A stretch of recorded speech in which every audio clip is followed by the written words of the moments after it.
Sortez, respirez, c'est le Quality Time. Salut à tous, si vous nous rejoignez maintenant, si vous aimez la culture et si vous aimez les livres et les auteurs, eh bien, ce rendez-vous est fait pour vous grâce à la présence de mon invité du jour, Liliane Limonchik. Bonjour Liliane.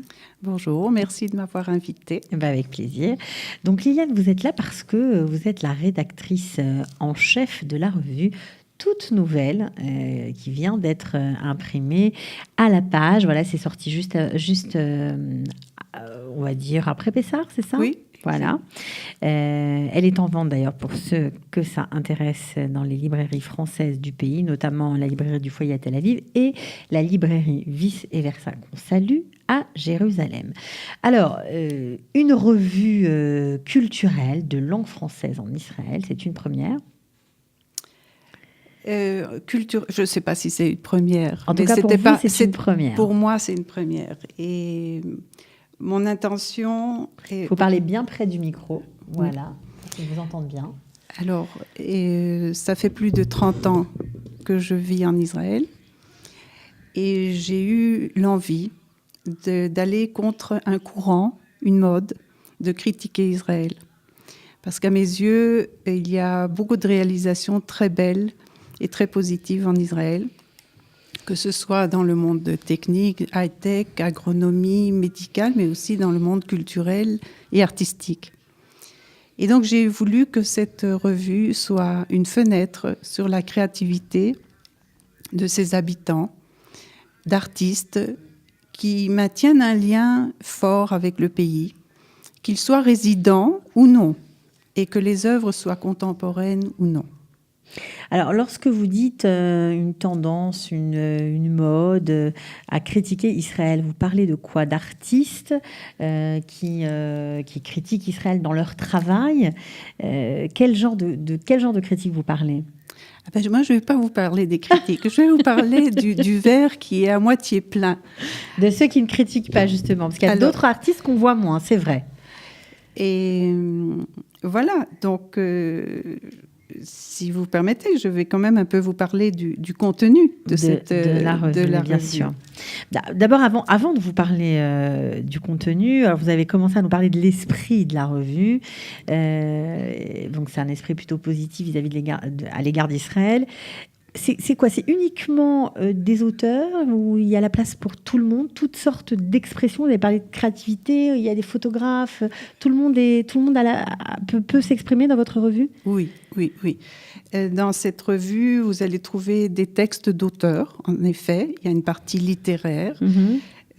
Entre autres, il y a une très belle histoire de Uri Orlev qui m'a donné cela en hébreu et que j'ai traduite. Rêverie de soif, qui en hébreu était Marchavot Simaon. Mais il y a aussi une nouvelle de Shmuel Meyer, qui a écrit Le périmètre de l'étoile, un recueil de nouvelles très très beau. Raphaël Yerushalmi, qui nous a donné un texte qu'on lira peut-être tout à l'heure. Plus tard. Okay. Mais voilà, il y a aussi des articles de réflexion et d'analyse concernant la littérature, comme Meir Appelfeld qui a donné un texte sur un livre de son père, De longues nuits d'été, et a élargi sur l'ensemble de l'œuvre de son père. Et il y a un ami, Emmanuel Rickson, qui lui était professeur de littérature à l'université de Jérusalem, de littérature et de linguistique, qui maintenant a une carrière dans la diplomatie. Et lui, il a écrit un texte très, très édifiant sur des auteurs, 4 auteurs occidentaux. Et je vais juste les citer: Amos Oz, Sebald, Esterhazy et Safran Foer. Et ces personnes recherchent des origines et pour, au travers de cette recherche, trouver une identité. Alors, l'aspect, je dois vous dire que, et je vais continuer à vous expliquer d'autres contenus, mais avant de continuer, j'ai trouvé qu'au travers de beaucoup de textes que j'ai reçus pour cette revue, il y avait un fil conducteur, et qui est l'identité, la recherche de l'identité. Et alors quoi, l'identité juive, l'identité israélienne, les deux? Les deux, qui suis-je? Qui suis-je? Et je crois que justement, ça rejoint bien l'esprit de Qualita, puisque l'esprit, c'est aider les personnes qui arrivent ici à s'intégrer. Et c'est quoi une intégration? Une intégration, c'est quelle est la part que je vais prendre et que je vais garder de ce que j'ai comme bagage d'où je viens. Et c'est pas seulement moi, c'est aussi la génération des parents, des grands-parents. Et quelle est la partie que je vais intégrer, ajouter en venant ici. Et ce n'est pas simple. Ce n'est pas simple. Est-ce qu'on les fait coexister à égal niveau? Est-ce qu'on prend plus de l'un que de l'autre? Voilà. Et bon, on n'est plus... C'est très personnel de toute façon. C'est très personnel. Et bon, je vois que tout le programme de Qualita va dans le sens d'aider les personnes à trouver leur chemin et leur identité en Israël. Tout à fait.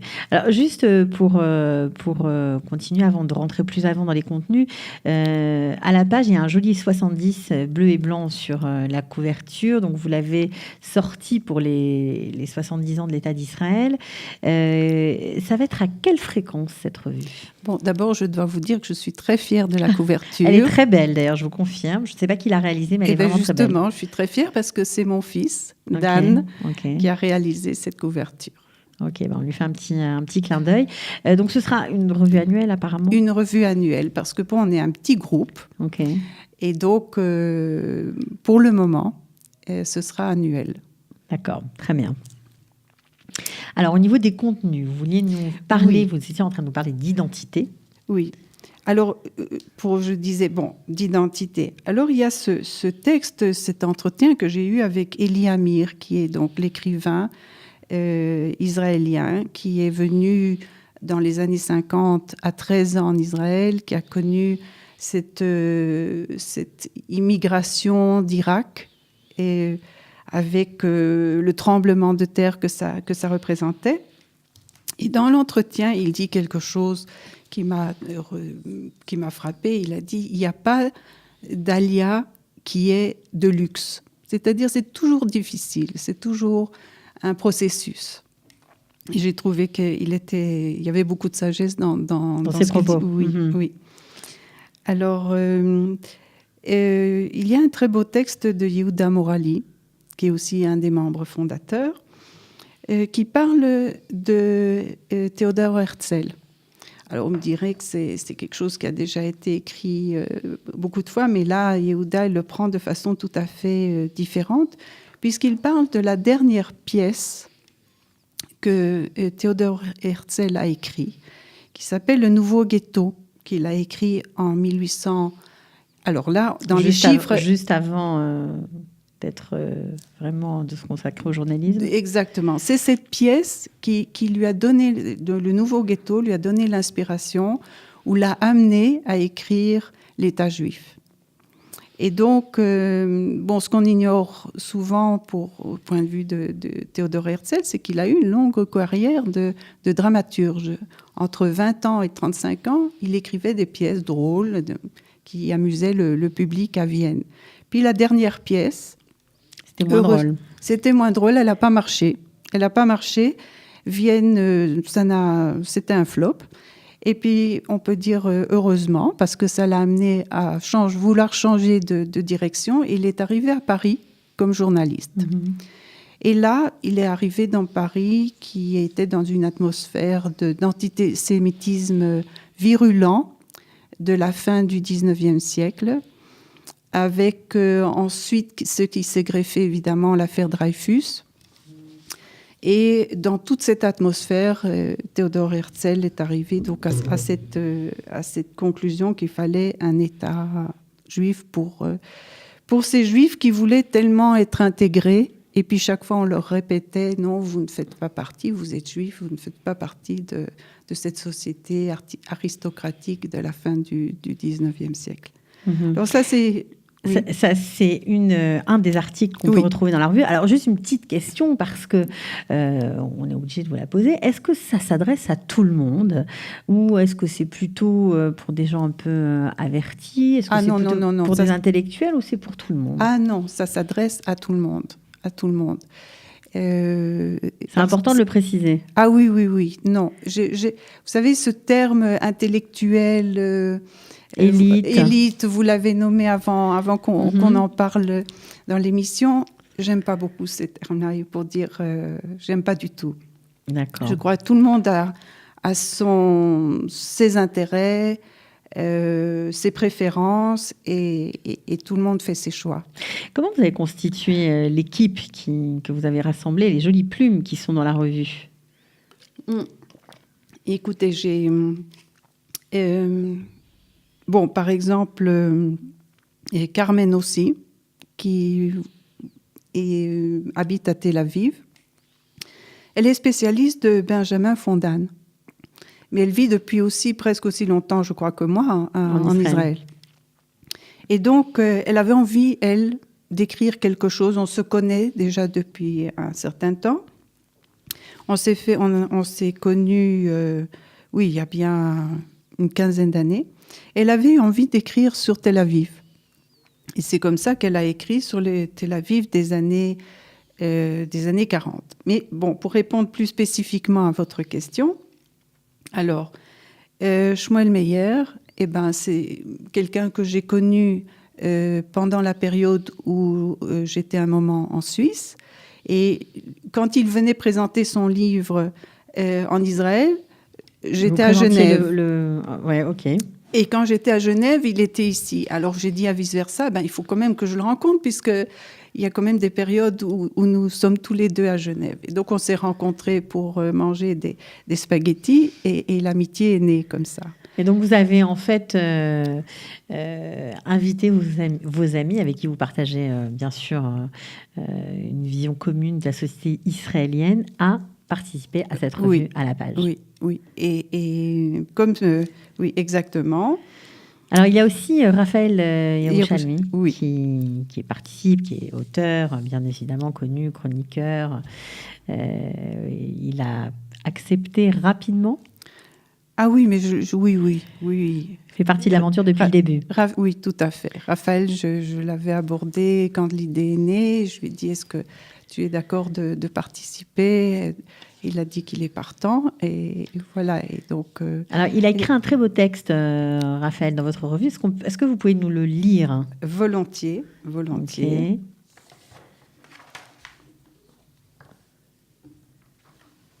Alors,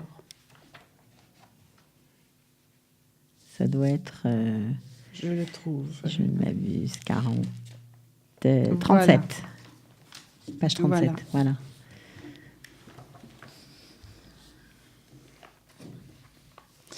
Alors, Raphaël a intitulé son texte « Sans Israël ». S'il n'y avait pas eu Israël, je célébrerais le centenaire de l'armistice en novembre. S'il n'y avait pas eu Israël, j'aurais combattu le système en bas du boulevard Saint-Michel sous un beau soleil de mai. S'il n'y avait pas eu Israël, je serais allée vivre 2 ans au Japon ou au Guatemala. 2 années tristes. Et puis, je serais revenue. S'il n'y avait pas eu Israël, je prendrais aujourd'hui mes repas au Flore. S'il n'y avait pas eu Israël, je serais un écrivain français. S'il n'y avait pas eu Israël, je n'aurais jamais revêtu l'uniforme, porté l'insigne, salué le drapeau.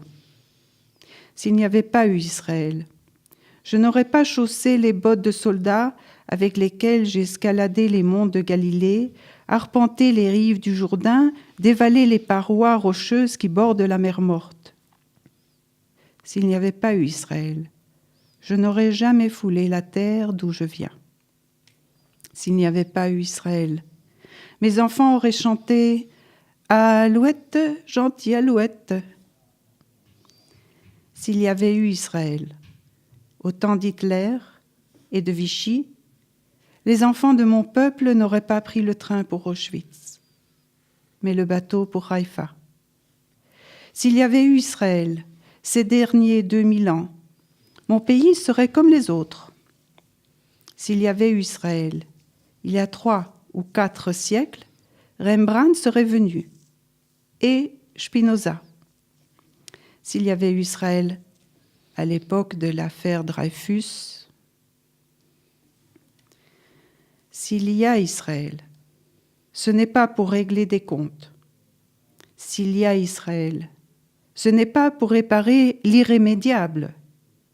S'il y a Israël, c'est pour l'avenir. S'il y a Israël, c'est pour nous tous, juifs et arabes, ensemble. Sans Israël, avec Israël. Israël, s'il n'y avait pas eu Israël, je ne t'aurais pas rencontré.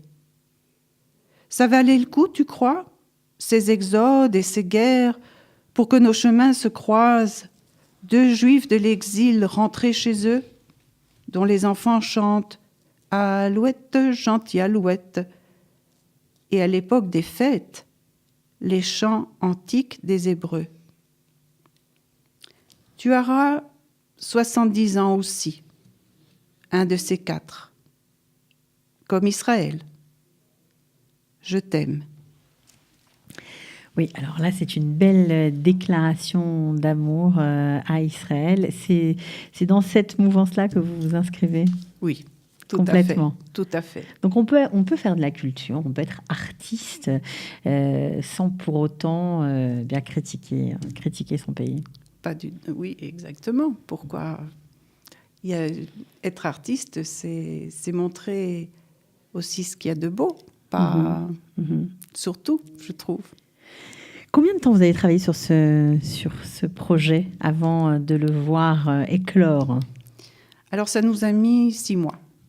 C'est-à-dire, on a commencé après les fêtes, et puis on a travaillé intensivement.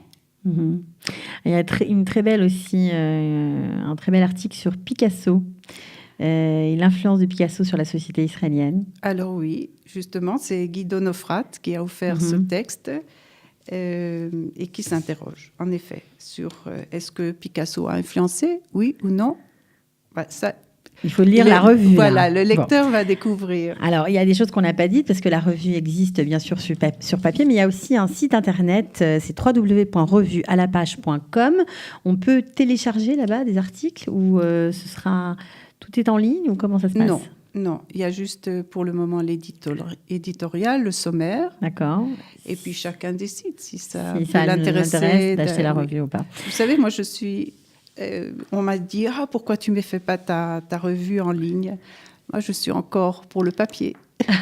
Donc, vous avez envie que les gens fassent la démarche et gardent votre revue comme un objet, quoi. Oui. Voilà. Okay. Comme un livre. Un livre qu'on aime avoir en main. Et qu'on garde. Voilà. Bon, alors, vous pouvez consulter, acheter la revue. Il faudra attendre l'année prochaine pour la nouvelle édition. Apparemment, ils sont déjà au travail. Une belle équipe littéraire qui veille un peu au fait de la veille culturelle, entre guillemets. C'est pas de la veille technologique, pour voir bien ce qu'il y a de mieux à nous faire connaître dans la société israélienne. Voilà. En tout cas, on était ravis de vous accueillir, Liliane. Merci beaucoup de m'avoir reçue. Mais avec plaisir. Batzlacha pour l'année prochaine, pour la prochaine revue. Et puis, j'espère que vous continuerez à en parler.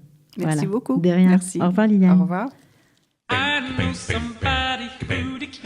Sortez, respirez, c'est le Quality Time.